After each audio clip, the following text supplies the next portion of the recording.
సైనికుడిగా రాహుల్ గాంధీ గారు ప్రధానమంత్రి కావడమే మా ఏకైక లక్ష్యం. కాంగ్రెస్ పార్టీని రాహుల్ గాంధీ గారి నాయకత్వంలో బలోపేతం చేసి రెండోసారి అధికారంలోకి తీసుకురావడమే మా ఏకైక లక్ష్యం. ఆ లక్ష్యం వైపు మేము అడుగులుంటాయి.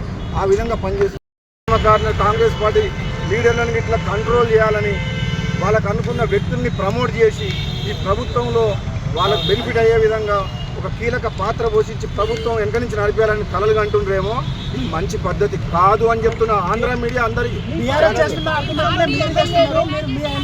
మళ్ళీ ఒకసారి చెప్తున్నా, సీరియస్ ఏబిఎన్ ఛానల్ కు మనకు క్వశ్చన్ అడుగుతున్నాగా చెప్తున్నా. మర్యాద దక్కదు. మళ్ళీ ఒకసారి జాగ్రత్తగా ఉండండి.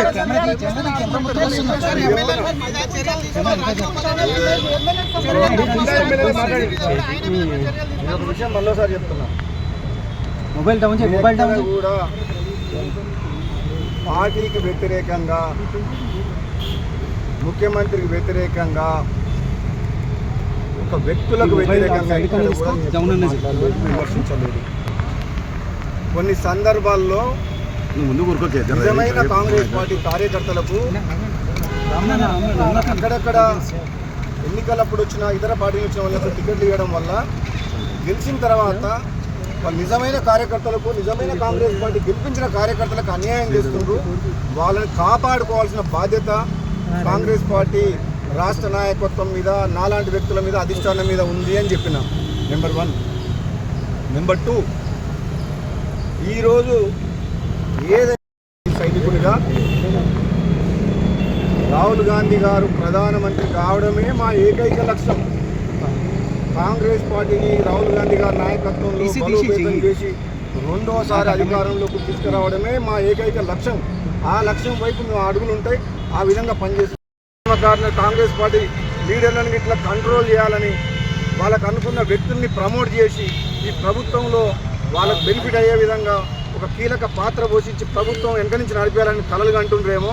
ఇది మంచి పద్ధతి కాదు అని చెప్తున్నా. ఆంధ్ర మీడియా అందరికీ మళ్ళీ ఒకసారి చెప్తున్నా, సీరియస్ ఏబిఎన్ ఛానల్ కు మనకు క్వశ్చన్ అడుగుతున్నాగా చెప్తున్నా. మర్యాద దక్కదు. మళ్ళీ ఒకసారి జాగ్రత్తగా ఉండండి.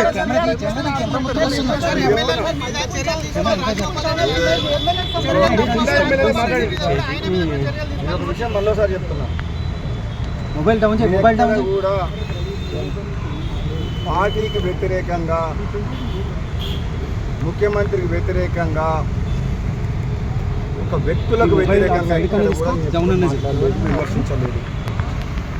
కొన్ని సందర్భాల్లో నిజమైన కాంగ్రెస్ పార్టీ కార్యకర్తలకు అక్కడక్కడ ఎన్నికలప్పుడు వచ్చిన ఇతర పార్టీలు వచ్చిన వాళ్ళకు టికెట్లు ఇవ్వడం వల్ల గెలిచిన తర్వాత వాళ్ళు నిజమైన కార్యకర్తలకు, నిజమైన కాంగ్రెస్ పార్టీ గెలిపించిన కార్యకర్తలకు అన్యాయం చేస్తుండ్రు. వాళ్ళని కాపాడుకోవాల్సిన బాధ్యత కాంగ్రెస్ పార్టీ రాష్ట్ర నాయకత్వం మీద, నాలాంటి వ్యక్తుల మీద, అధిష్టానం మీద ఉంది అని చెప్పిన. నెంబర్ 1.